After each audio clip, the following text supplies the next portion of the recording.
শুভ দুপুর বন্ধুরা, পপুর রান্নাঘরে আবারও সবাইকে স্বাগত জানিয়ে আজ দুপুরের লাঞ্চ মেনুটা তোমাদের সাথে শেয়ার করছি। তো দেখো, এখানে রয়েছে সাদা ভাত, আছে উচ্ছে সেদ্ধ। আমি কিন্তু এটা মাখিনি, কারণ আমার হাজব্যান্ড একটু নুন দিয়ে মেখে খেয়ে নেবে, এইটুকু আর কি মাখবো। আর আমি কিন্তু নুন টুন কিছুই দিই না, এমনিই খেয়ে নিই। এখানে আছে আলু কাঁকরোল ভাজা, কিচ্ছু না, খালি নুন হলুদ দিয়ে ভাজা, এটাও কিন্তু খেতে বেশ লাগে।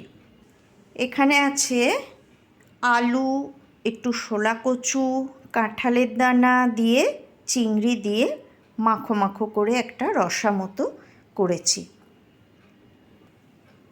রুই মাছের মাথা আর তেল দিয়ে সমস্ত রকম সবজি দিয়ে একটুখানি তেল চচ্চড়ি কিন্তু না, তো কাঁচা লঙ্কা দিয়ে, কালো জিরে, একটু পেঁয়াজ দিয়ে, রসুন টসুন দিইনি, আদা দিয়েছি, একটু গরম মশলার গুঁড়ো দিয়েছি। এটা খেতে ভীষণ ভালো লাগে, খুব মুখরোচক হয়, অথচ তেল মশলা ভীষণই কম।